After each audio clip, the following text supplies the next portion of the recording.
할렐루야. 오늘은 우리 미얀마 선교사님이 저희 교회에 방문하셨습니다. 한번 일어서 주시길 바랍니다. 박수로 환영하겠습니다. 네.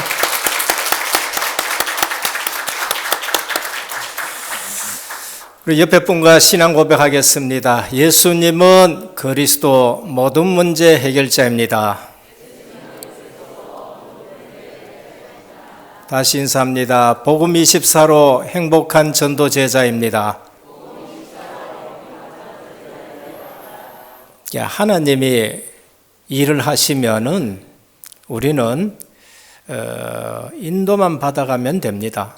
오늘 또 미얀마 우리 선교의 문이 열린 것이 실제적으로 하나님이 인도하신 거예요. 선교사님 4분 도착하셨고 또 담당되는 우리 중직자님이 앉으셔가지고 대화하는 가운데 미얀마의 사업이 문이 열리는데 선교대회에 참석했는데 가야 되나 말아야 되냐라고 생각하고 있었습니다. 그런데 바로 뒤에서 미얀마 얘기를 하는 거예요. 이건 하나님이 그렇게 붙여주신 것이지 찾아다닌 것도 아니고, 그런데 미얀마 사업을 의논하는 중에 선교대회에 참석했는데 뒤에서 미얀마 얘기를 해요. 그래서 미얀마에 선교사님이 계시느냐고 물으니까 있다는 거예요. 그래서 만나서 이렇게 하나님이 문을 열어주신 것을 볼 수 있습니다. 그러니까 실제 성경대로 살아가면은 사도행전의 응답이 그대로 옵니다. 사도행전에는 복음 가지고 기도하고 있는데 성령이 오셔서 전도의 문, 선교의 문을 다 여시는 거예요. 그래서 고넬료와 베드로가 만나게 되고 빌립과 에디오피아 내시가 만나게 되고, 그러면서 성령의 인도를 받아가니까 루디아가 있고 모든 문을 여시는 거예요. 그래서 신앙생활을 열심히 하지 말고 인도받으시기를 축원합니다. 하나님의 말씀을 딱 붙들고 있으면은 하나님이 하나하나 일을 행하시는 거예요. 그래서 너희는 하나님이 행하시는 일을 보라라고 하셨습니다. 이거 안 되지고 내가 열심히 하고 내가 열심히 계획하고 그래서 신앙생활이 힘드는 겁니다. 지금 저희 교회 같은 경우에 담임 목사 머리가 좋아가지고 해외에 지교회가 이만큼 열렸느냐? 전혀 아닙니다. 담임 목사는 머리 쓸 수 있는 그런 IQ가 없어요. 그런데 흐름 속에 있었단 말이에요. 복음을 체험하게 되고 은혜로 이 속에 들어왔고 전도 선교 흐름 속에 있는데 하나님이 하나하나 열어가시니까 만남 자체가 전부 복된 만남이에요. 원래 저는 선교 전도를 모르는 사람이었는데 어느 날 하나님이 이게 전부 다다는 것을 알게 하시고 이거 외에는 관심 가질 일이 없는 거예요. 이게 가장 가치 있는 진주를 소유한 줄로 믿으시길 바랍니다. 그러면은 하나님이 전부 하시는 겁니다. 오늘은 참 성공과 실패입니다. 사람들이 보기에는 성공했는 것 같은데 완전 망하는 사람이 있고요. 사람들이 보기에는 실패했는 것 같은데 진짜 성공한 인생이 있습니다. 학교에서는 절대 안 가르쳐 줍니다. 안 가르쳐 주는 것이 아니라 가르쳐 줄 수가 없는 것이 학교인 것입니다. 못 가르쳐 줘요. 왜냐하면은 모르기 때문에 그렇습니다. 그게 뭔가 하면은 영적인 사실입니다. 인간은 영적 존재예요. 학교에서는 절대 그걸 안 가르쳐 줍니다. 인간은 하나님의 형상대로 지음받았습니다. 영적 사실입니다. 하나님이 다스리는 세계가 있습니다. 그걸 하나님의 나라라 그래요. 영적 세계인 것입니다. 그런데 여기에 반역을 든 자들이 있습니다. 그게 사단이고 마귀 귀신들이 역사하는 사단의 세계인 것입니다. 오늘 우리가 사는 땅은 세상 나라인 것입니다.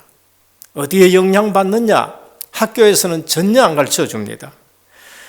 그리고 틀리게 알고 체험하는 사람들이 있는데 그게 네피림입니다. 영적 세계를 뭘 체험했어요. 그런데 틀리게 체험했습니다. 그게 누군가 무속인들이에요. 그게 점치는 사람들이 나까요.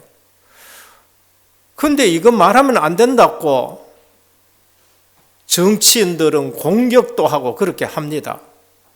그런데 TV에서는 그렇게 해놔놓고 점치는 사람 불러놓고 무속인 불러놔놓고 사진 네 사람 사진 딱 갖다 놔놓고 유명한 무속인들 선별해가지고는 여기서 죽은 사람 한 사람이 있는데 찾아내자. 무속인 4명이 정확하게 그 사람을 찾아내는 거 있죠. 그러니까 사람들이 안 속을 수가 없습니다. 왜? 학교에서는 안 가르쳐 줬거든요. 그리고 자기네들은 불안하거든요. 그러니까 무속인 찾아갈 수밖에 없습니다. 교회에서도 그냥 윤리 도덕적인 말씀을 듣고 살은 이 성도들은 그런 걸 보면은 신기하거든요. 그래서 다 넘어가는 겁니다. 그런데 성경에서는 뭘 하느냐? 성경에서는 그 정체를 밝혀줍니다. 그 정체가 사단이고 귀신이고 좋아서 하는 것이 아니라는 것을 말해요. 그러면 가서 한번 물어보라니까요.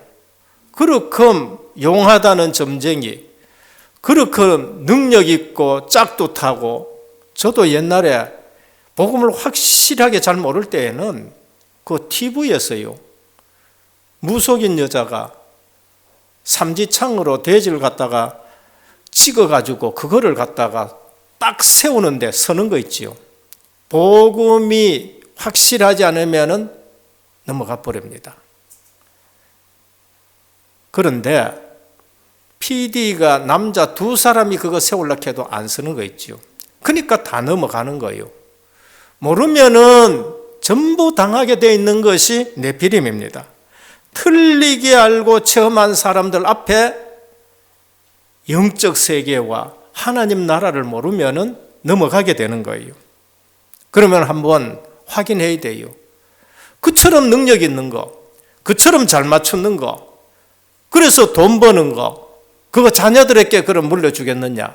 딸에게 물려주겠느냐? 아들에게 물려주겠느냐? 질문하면은 그들은 펄쩍 뜁니다. 절대 안 된다는 거예요. 왜? 너무 이거는 저주스러운 것이기 때문에. 내가 안 받으면 안 되기 때문에 그걸 받은 것이지 그게 좋은 것이 아니란 겁니다. 그래서 마태복음은 계속 뭐를 말씀하느냐? 천국, 하나님의 나라의 복음을 말씀합니다. 그러니까 하나님의 나라가 뭔지를 모르고 영적 세계가 뭔지를 모르고 인간이 뭐 때문에 타락했는지를 모르고 사단의 나라와 세상 나라가 뭔지를 모르면은 신앙생활 하는데 아무런 힘이 없어요. 누구보다 힘이 없느냐? 목사인데도 장로인데도 불신자보다가 힘이 없는 겁니다. 이것을 말한 것이 마태복음 13장에 비유로 하나님 말씀하셨습니다. 천국 복음의 능력이 얼마나 큰가? 큰 가루 서말 속에 좋은 누룩 작은 거 하나 넣어놨는데 그 가루 전체가 변하게 된다. 하나님의 나라의 능력입니다. 겨자씨만 하지만은 예수 생명 있는 것이 심겨지면은 큰 나무가 된다는 거예요. 그렇게 능력 있게 생각했는 무속인들, 유엔줄 학교 어린아이가 확실하게 믿는 어린아이가 갔는데 점이 안 되는 거 있죠. 귀신이 안 오는 거 있단 말이에요. 그러면은 뭐를 믿어야 되느냐? 복음의 능력이 얼마나 크고 우리가 예수 믿고 나면은 얼마나 능력 있는 사람인가 알게 됩니다. 이것을 가장 잘 알아야 될 사람들이 모르고 있습니다. 말을 했는데도, 말씀을 전했는데도 모르고 있습니다. 그게 누군가? 예수님의 고향 사람들입니다. 마태복음 13장 58절. 고향 사람들. 뭐를 보느냐? 육신적인 걸 봐요. 영적 세계를 안 보고, 영적 사실은 안 보고, 그저 육신적인 예수 그리스도만 보는 겁니다. 종교 생활이라는 말이 있습니다. 얼핏 보기에 좋은 말처럼 들립니다. 하나님 나라를 모르는 영적 무지가 종교 생활이에요. 복음의 핵심을 제대로 모르고 뭘 자꾸 열심히 합니다. 복음의 핵심은 몰라요. 교회를 오래 다녔는데 그리스도와 하나님 나라 오직 성령 충만 말고 다른 것을 중요하게 여기, 일을 중요하게 여기고 열심으로 하는 걸 말합니다. 하나님의 자녀된 비밀 모르고 교회와 왔다 갔다 합니다. 자녀된 비밀 모르고 교회 일만 계속 벌립니다. 그래서 뭐가 오느냐? 한계가 와요. 그리고 한계 오면은 그 다음에 오는 게 뭔가? 시험이 옵니다. 나만 말이야 열심히 일하고 이제 시험이 오는 겁니다. 다른 사람들은 왜 안 하느냐? 시험 오는 것. 교회 일은 은혜로 하는 것입니다. 다른 사람이 하든 안 하든 하나님의 은혜 받은 자는 하든 안 하든 상관없습니다. 그냥 내가 하는 거예요. 그러니까 복음 모르고 일을 하다가 보면은 왜 내가 혼자만 일해야 되느냐? 이렇게 시험 드는 거예요. 이것을 종교 생활이라고 합니다. 영적 문제를 절대 못 이깁니다. 종교 생활은 영적인 사실을 좀 아는 것 같지만은 결코 영적 문제를 못 이겨요. 선교지에서 학교, 교회 짓지 말라는 말이 아니라 복음 모르고 그렇게 하면은 종교 생활이 되는 거예요. 그 사람들이 누구냐? 바리새인들입니다. 유대인들로서 실패한 이유입니다. 복음의 능력을 알면 언제든지 작게 시작했는데도 큰 역사가 일어나요. 오늘 선교사님에 참석하셨습니다. 작게 시작했는데 근데 많은 지금 열매가 맺어지고 굉장히 어려운 지역인데 많은 증거들이 나타납니다. 바리새인들은 복음을 몰라가지고 열심히 했는데 실패합니다. 거의 대부분 구원에 대해 잘 모르고 또 실제로 잘 안 믿고 다른 데 관심이 있습니다. 그런데 진짜 복음을 깨달으면은 최고 값진 진주 만난 사람과 같습니다. 모든 것을 다 주고도 이걸 소유해야 되겠다는 걸 말씀합니다. 그 바리새인들이 예수님을 육신적인 눈으로 봤습니다. 그게 고향 사람들이고 그것이 누구냐? 바리새인들입니다. 내 남편이 강단에서 기도하지만은 남편 이전에 장로님이고 그러면서 주의 종이고 그거를 우리가 아셔야 돼요. 이때 예배 드릴 때에 우리는 보좌의 축복을 누리게 됩니다. 이때 예배 드릴 때에 하나님의 능력이 역사합니다. 육신적인만 보아가지고 교회 와가지고 이것저것 다 쏟고 은혜를 못 받는 거예요. 주는 그리스도시요 살아계신 하나님의 아들이십니다 고백하니까 주님이 뭐라고 하셨어요? 바요나 시모나 네가 복이 있도다. 이를 네게 알게 하는 혈육이 아니요 하늘에 계신 내 아버지시라. 뭐를 알았지요? 은혜로 알게 되는 영적인 비밀을 말합니다. 지금 우리가 설교 듣는 것처럼 보여도 하나님의 축복 속에 있는 줄 믿으시길 바랍니다. 지금 우리 목사님 설교한다 참고하시는 분들은 늘 한계가 옵니다. 그게 아니고 오늘 또 목사님을 통해 가지고 하나님이 지금 우리에게 말씀하신다. 뭐 때문에 지금 오늘 세례 요한의 이 본문을 우리에게 줬느냐 아셔야 됩니다. 그래서 창세기 3장 보는 영적인 눈이 없으면은 실패합니다. 아는데도 실패하고 체험됐는데도 실패해요. 그게 누구냐? 무속인들입니다. 성도들보다 영적 세계는 너무너무 달라요. 그런데 잘못된 영적 세계를 알기 때문에 그들은 거기서 빠져나오지 못하고 고통당하는 겁니다. 율법, 윤리는 아는데 모르면은, 복음을 모르면 사람 죽어가는데 답을 못 주는 거 있지요. 제가 45년 동안 성경을 많이 아는데 죽어가는 사람 옆에 있는데 답을 줄 수 없는 신앙생활을 했는 거예요. 그래서 영원한 문제는 복음이 아니면 절대 해결 안 됩니다. 여기에 답을 발견한 사람들이 마태복음 13장에 나오는 밭에 감추인 보화, 최고 값진 진주 발견한 사람들입니다. 본론입니다. 첫 번째입니다. 영적 세계에 대해 무지한 헤롯 왕입니다. 오늘 여기에 헤롯 왕이 나와요. 이 헤롯 왕은 영적 세계에 무지한 자입니다. 알기는 아는데 틀리게 알고 있습니다. 뭐라 그러냐? 세례 요한이 육체로 살아난 것이 아니냐? 세례 요한의 영이 예수 안으로 들어와가 저렇게 권능을 행하지 않느냐? 뭔가 영적 세계는 아는데 틀리게 알고 있는 거예요. 여러분 아셔야 됩니다. 우리의 가문이 영적 흐름에 있는데 어디에 흐름에 있느냐? 헤롯은 헤롯 대왕의 영적 흐름 속에 있는 겁니다. 헤롯 대왕 높은 지위에 있고 가장 강력한 권력을 가졌지만은 영적으로는 망하는 그러한 집안인 것입니다. 여러분, 참 성공이 뭐냐? 헤롯 왕의 가문이 참 성공이냐? 그게 아니라는 걸 말씀해요. 참 성공은 그게 참 성공이 아니라고 말합니다. 헤롯 왕은 세상 권력과 그러면서 자기 지위를 누리고 지키기 위해서 아들 2사람 죽이고 처남 죽이고 부인 죽이고 장모님 또 죽이고 2살 난 베들레헴에 2살 난 아이 전부 다 죽이고 자기 죽으면은 절대 사람들이 안 울 줄 알고 군인들을 시켜가지고 많은 사람 죽여가지고 내 죽을 때 통곡하게 만들어 울음소리 나오게 만들어 악질 중에 악질이란 말이에요. 그래서 우리는 지도자가 영적인 비밀을 아는 지도자가 일어나야 되는 거예요. 지도자가 잘못돼 버리면은 나라가 잘못되어지고 많은 사람들이 고통당하는 거예요.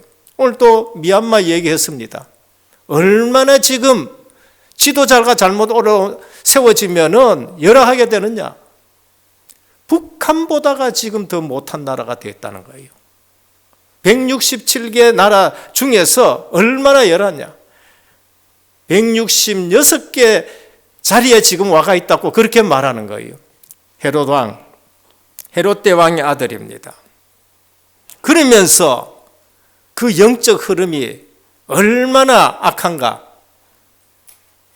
자기 동생 부인을 지금 빌립 왕의 아내를 지금 취해가지고 있는 것이고, 그리고 조카도 될 수 있는데 그 아이의 춤을 추는 것을 보고 헌명세 해가지고는 세례 요한의 목을 잘라야 되는 이러한 일들을 하고 있는 것입니다.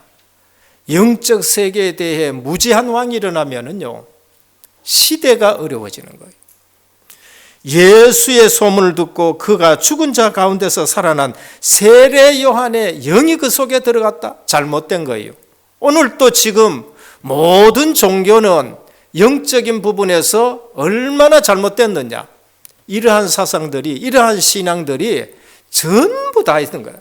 그래서 윤회 사상이라든지 할머니 영이 지금 나타났다든지 조상의 영이 나타나가지고 누구 속에 들어갔다든지, 그래서 점쟁이들 보고 무속인들 보면 그 속에 다른 사람 영이 들어갔다는 거예요. 조상의 영이 왔다는 거예요. 아닙니다. 우리는 성경은 아주 분명하게 말합니다. 죽은 사람의 영혼은 바로 천국 가기나 지옥 간다는 거예요. 그런데 영적 세계에 비밀을 모르면 모두가 쏟게 되는 겁니다. 이러한 사단과 악한 귀신들에게 속은 사람들이 신접한 무속인이고 점쟁이에요. 가면은 뭐라 그러냐? 조상 귀신이 어떻다는 거예요.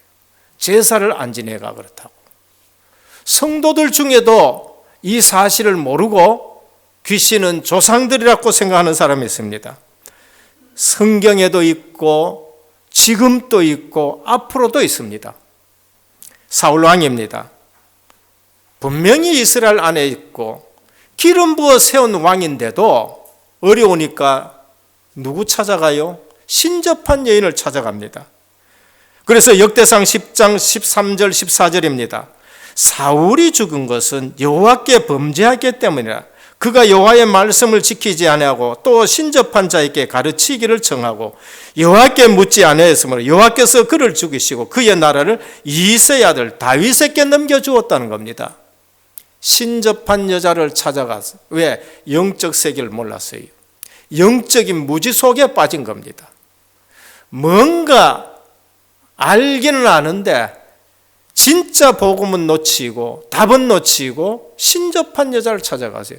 그래서 본인만 죽는 것이 아니라 아들들하고 다 길보아 산에서 다 죽는 일들이 생깁니다. 초대교회 시대에도 사메리 출신 마술사 시몬이 있습니다. 영적으로 얼마나 무지한지요. 복음 들었으면은 그리스도 하나님 나라 오직 성령 충만을 붙들어야 되는데 돈에 눈이 멀어가지고 돈을 줄 테니까 당신이 행하는 그 능력을 성령을 내게 좀 팔아라 그렇게 말합니다. 그러니까 베드로가 뭐라 하냐? 네 은과 네가 함께 망하리라 그럽니다. 영적 세계의 무지입니다.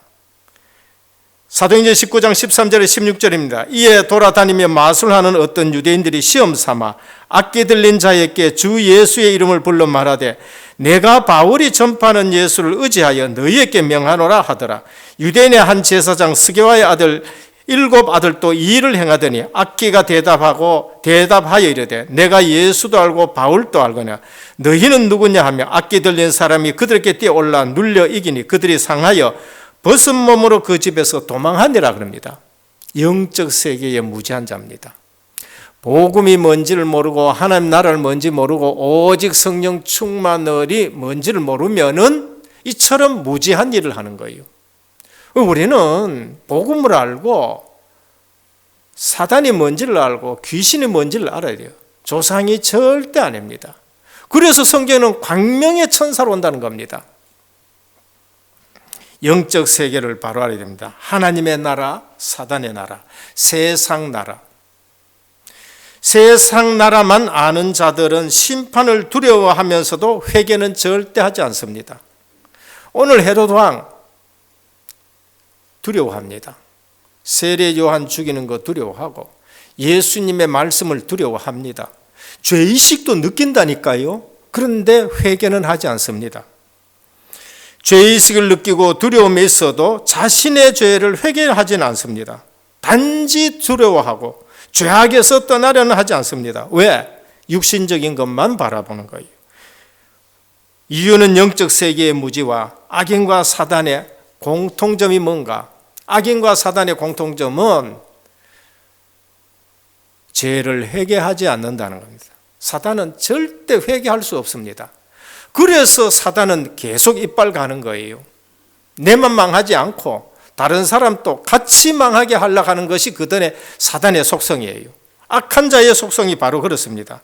그래서 악은 또 악을 넣고 거짓말은 또 거짓말하고 또 거짓말하고 또 거짓말하고 정사와 건세와 이 세상 주관자들과 하늘에 있는 악한 영들에게 잡혀버리면은 잘못인 것을 아는데도 계속 그렇게 끌려가는 거예요. 왕의 자리에서나 편안하지 않습니다. 그래서 오늘 또 헤로디아의 딸을 춤을 보면서 낙을 누리고 있는 것이 이러한 지도자들인 겁니다. 돌이킬 수 없는 실수를 하는데 악한 정치와 여론에 묶여가지고 움직이는 거예요. 그래서 오늘 또 우리는 왜 서밋 스쿨을 해야 되고 왜 RUTC를 해야 되느냐? 바로 영적 지도자들을 지금 세워나가기 때문에 그렇습니다. 둘째입니다.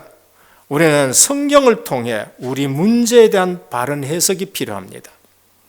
다락방 복음 운동을 통해 영적 세계를 바로 아는 지도자들을 이제는 길러내야 되는 거예요. 30년이 지났습니다.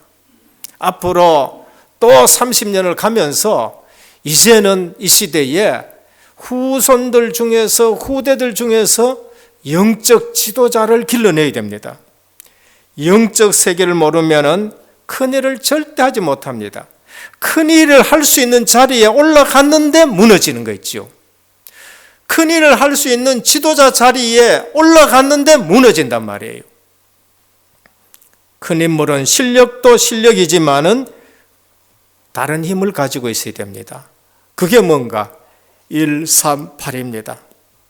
반드시 그리스도로 답을 내야 돼요. 그리고 그리스도가 충분하고 그리스도가 완전하고 그리스도가 모든 것으로 답이 내야 됩니다. 그렇지 않으면 지도자는 무너집니다. 그리고 언제든지 하나님의 나라가 배경이 돼야 돼요. 그리고 뭐냐? 다른 힘, 성령 충만입니다. 이것을 누리는 것이 보좌의 축복입니다. 헤롯은 세상 지위가 높은 왕이지만은 이 사실을 몰라가지고 완전히 망합니다. 1년 더 살 수 있고 2년 더 살 수 있고 10년 더 살 수 있지만은 그것은 별 의미가 없습니다. 헤롯과 세례 요한입니다. 세례 요한은 참된 전도자입니다. 마태복음 11장 11절입니다. 내가 진실로 너희에게 말하느니 여자가 낳은 자 중에 세례 요한보다 더 큰 이가 없다. 주님이 말하는 시점에서는요, 세례 요한보다 더 큰 사람이 없어요. 이유가 뭔가? 세례 요한처럼 예수 그리스도를 보고 직접 체험한 선지자는 없는 거예요. 그래서 구약에 모든 선지자들이 있었지만은 세례 요한보다 더 클 수는 없다. 왜? 세례 요한은 그리스도를 본 선지자란 말이에요. 다른 분들은 전부 다 그냥 멀리서 보고, 그리스도를 본 사람 중에는 세례 요한이 제일 커요. 그래서 천국에는 극히 작은 자라보다 작은 자라도 그보다 크니라. 세례 요한 이후에는 사도 바울, 베드로 이런 분들은요, 그리스도에 대해서 더 많이 알게 된 겁니다. 그래서 세례 요한의 제자들은 그 사실을 모르고 세례 요한 세례만 주다가 부끄러움을 당한 거 있죠. 오늘 또 우리의 신앙이 오직 그리스도 신앙에 초점 맞추시길 바랍니다. 다른 거에 맞추지 마시고. 그래서 나는 그의 신들매 풀기도 감당하지 못하겠다. 세례 요한입니다. 주의 복음 사역하는데 얼마나 겸손한지 모릅니다.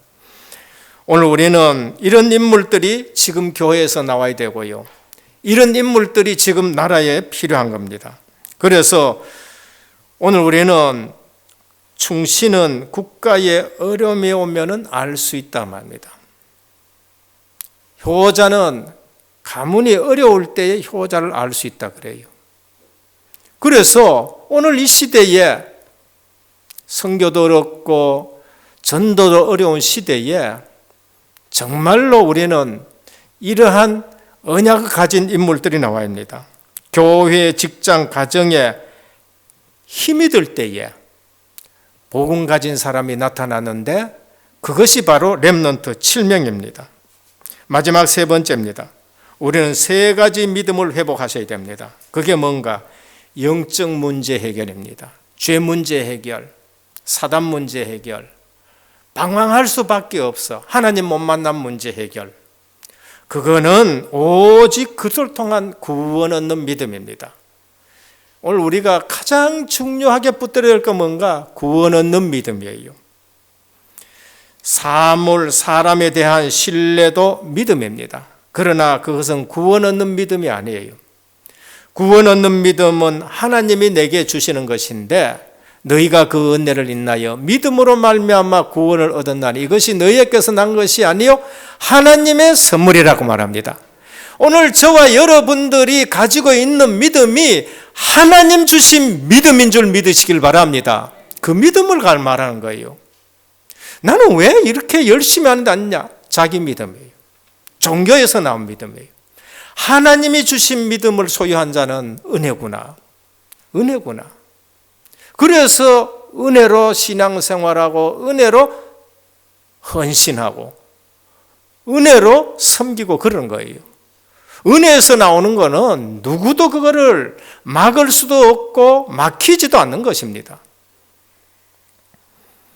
창세기 3장 15절 여자의 후손이 와서 뱀의 머리를 상하게 할 것이라. 매일 들으셔야 됩니다. 왜? 어느 날 이게 없어진다니까요. 희생제사, 매일 희생제사의 찬송을 부르시길 바랍니다. 어느 날 또 없어진다니까요. 어느 날 보면 또 다른 거 부르고 앉았다니까. 임마누엘, 하나님이 우리와 함께 계시도다. 어느 날 하나님이 지금 계신지 안 계신지 모르게 된다니까요. 처녀가 잉태하여 아들을 낳을 것이니 그 이름을 임마누엘이라 하리라. 어느 날 교회에 우리와 함께 하시는 그리스도는 잊어버리고 쪼개지고 갈라지고 그 뭐예요? 임마누엘을 못 누려서 그런 거예요. 그러면서 주는 그리스도시요 살아계신 하나님의 아들이십니다. 인생 모든 문제 끝 매일 누리시기를 주님에 축원합니다. 매일 누리세요. 구원의 확신은 매일 누려야 되고 순간순간 들려고 분초마다 누려야 될 것이 구원의 확신이에요. 둘째는 하나님의 능력을 믿는 믿음입니다. 창세기 1장 1절 태초에 하나님이 천지를 창조하시니라. 요한복음 1장 1 말씀이 천지를 창조했다 그래요. 하나님의 말씀을 묵상하면은요 내게 창조적인 역사가 일어납니다. 하나님의 말씀을 묵상하면은요 내게 변화가 일어나기 시작합니다. 나도 내 마음을 내 마음대로 못해요. 어느 날 나도 말씀 놓치면은요 나도 어떨 적에 불안한 거지. 어느 날 들어온다니까요. 그 왜 외롭고 왜 허무해지느냐? 하나님의 말씀을 놓쳐서 그래요. 그런데 하나님의 말씀을 딱 잡고 있으면은 거기에 창조적인 역사가 일어난 거예요. 말씀을 제대로 듣고 믿을 때에 영육간의 치유가 일어납니다. 언제 치유된지 모를 만큼 치유가 되어집니다. 이사야 43장에 보면 사막에서 강이 흐르고 바다에 길이 나는 일들이 생깁니다. 그래서 하나님의 능력을 믿는 믿음, 말씀을 붙들면 됩니다. 그리고 영적 사실을 믿어야 됩니다. 마태복음 13장 54절에 보면 예수님이 비유의 말씀을 하시고 거기서 떠나가시더라. 뭘 말씀했습니까? 복음 말씀했어요. 그리스도의 생명을 말씀하고 하나님 나라 말씀했습니다. 그래서 오늘 또 우리는 창세기 3장 사건과 그리스도 믿어야 됩니다. 사단의 전략과 그리스도를 믿어야 돼요. 죄의 전략과 그리스도를 믿어야 됩니다. 영적 승리와 그리스도를 믿기를 축원합니다. 우리가 승리할 수 있는 것은 그리스도 외에 없습니다. 결론입니다. 오늘 이 본문을 통해서 우리에게 주는 메시지가 뭔가? 성공 이전의 사명이 중요하다. 무슨 성공이 중요합니까? 사명을 붙들고 성공하시기를 바랍니다. 사명 놓치고 성공했다. 그 세상 성공이에요. 헤롯 왕과 헤롯 가문이 얼마나 비참하게 됐느냐? 말로 못하게 비참해요. 참 성공이 아니에요. 1년 더 살고 2년 더 10년 더 살고 사명 없이 그거 더 살아서 뭐 할 겁니까?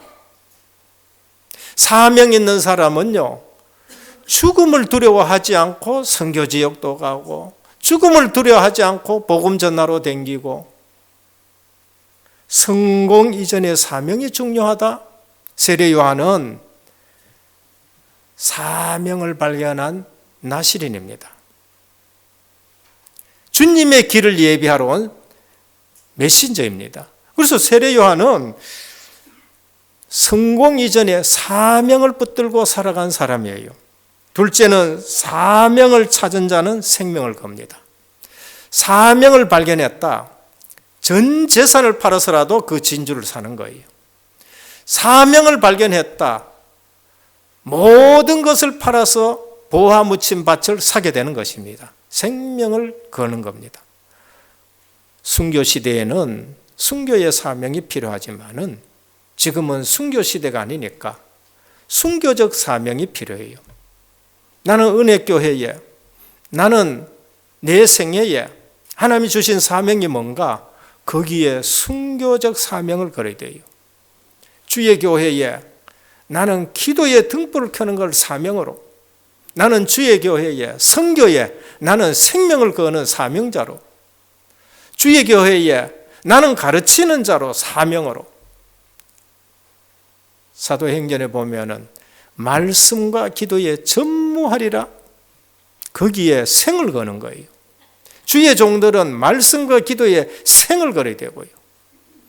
나는 아무것도 없다, 난 절대 불신앙하지 않고 다니면서 불신앙 꺾는 소방수 사명을 해야 되겠다. 그것도 보통 큰 사명이 아닙니다. 그래서 그게 누구냐? 로마서 16장이에요. 브리스길라 아굴라, 저희는 나를 위하여 목숨을 내어놓은 자다. 제대로 사명 발견하고 목을 내놓은 거예요. 보호자다. 이명계약보전 사명자입니다. 오늘 사명에, 오늘 우리는 생을 걸면은 모든 것 수용할 수 있습니다. 사명을 발견하면은 초월할 수 있습니다. 왜냐하면 이 사명이 너무나도 귀하기 때문에 시시한 거는 거기에 내 서론 인생 바칠 수가 없어요. 내 시간과 내 건강과 내 물질을 그런 데 소비할 수가 없습니다. 어릴 때부터 이것 붙들었다, 사무엘입니다. 어릴 때부터 이것 붙들고 누렸다, 다윗입니다. 시대를 살리는 인물이 나와요. 그러면은 사명을 발견해버리면은 수용하고 초월하고 그 인생에 뭐가 나와요? 전무후무한 역사가 나오는 거예요. 세례 요한은 전무후무한 인물이 되어버렸어요. 예수님이 말씀합니다. 사가랴의 피로부터 세례 요한의 피까지 그렇게 말씀했습니다. 오늘 또 우리는 이 본문을 통해서 참 성공이 뭔고 실패가 뭔지를 알아야 되겠고요.